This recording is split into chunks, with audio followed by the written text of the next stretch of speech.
Rice mill பள்ளி மாணவர்கள். Rice mill தரு நூருல் அமீன் அவர்களின் மகனார் முகமது சஃபி, ஃபாரூக் பாலன் ஹசன் அஹமது அவர்களின் மகனார் முகமது இர்ஃபான்.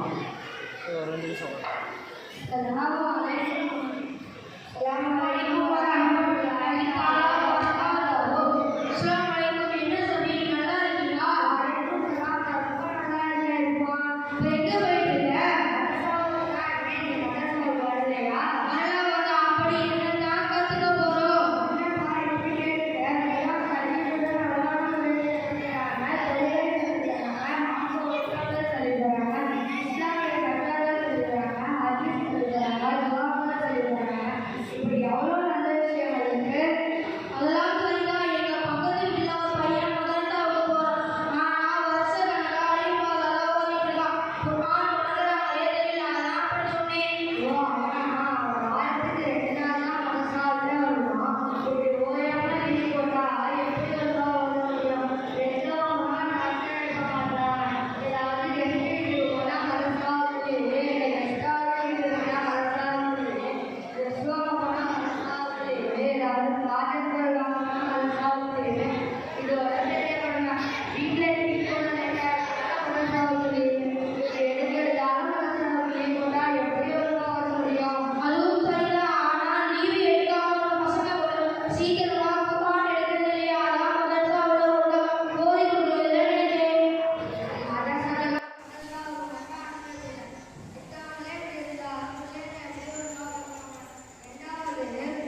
எத்தனையோ பிரச்சனைகளை சூழ்நிலைகளில் தன்னிடம் இருக்கும் சிறப்பம்சங்களின் வளர்ச்சியை பற்றி நினைக்க முடியும்.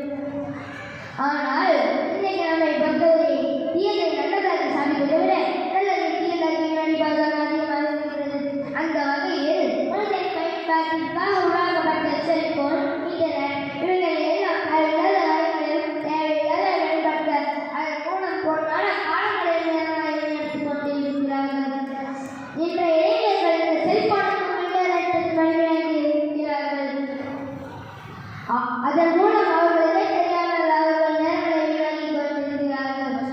நேரம் என்பது அல்லாஹ் நமக்கு தந்திருக்கிற வேலைகளுக்கு முடியாத மாபெரும் பொக்கிஷங்களில் ஒன்று. குர்ஆனில் அல்லாஹ் ஒரு பெரிய விஷயங்களை கூறுகிறார். அதேபோல் காலத்தின் மீது சக்திமிக்க ஒரு அத்தியாயத்தை எழுதி காலத்தின் மகத்துவத்தை உலகிற்கு புரிய வைக்கிறான். காலத்தின் மீது சத்தியமாக நிச்சயமாக மனிதன் கஷ்டத்தில் தான் இருக்கிறான் என்று பணத்தை கையெழுத்தாதவர்களின் கடத்தை எரிக்கிறாதவர்களின் சோப்பை உபயோகித்தவர்களின் தப்பை உணர்ந்தாதவர்களின் ஆனால் நாம் எதுவும் செய்யாமல் சும்மா இருந்தால் நேரம் வரையிடும்.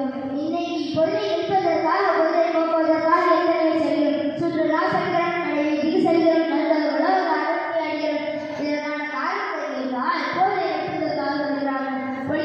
பொழுதை கழிக்க வேண்டிய சூழ்நிலை எனக்கு தேவையில்லை. நாம் எதுவுமே செய்யாவிட்டால்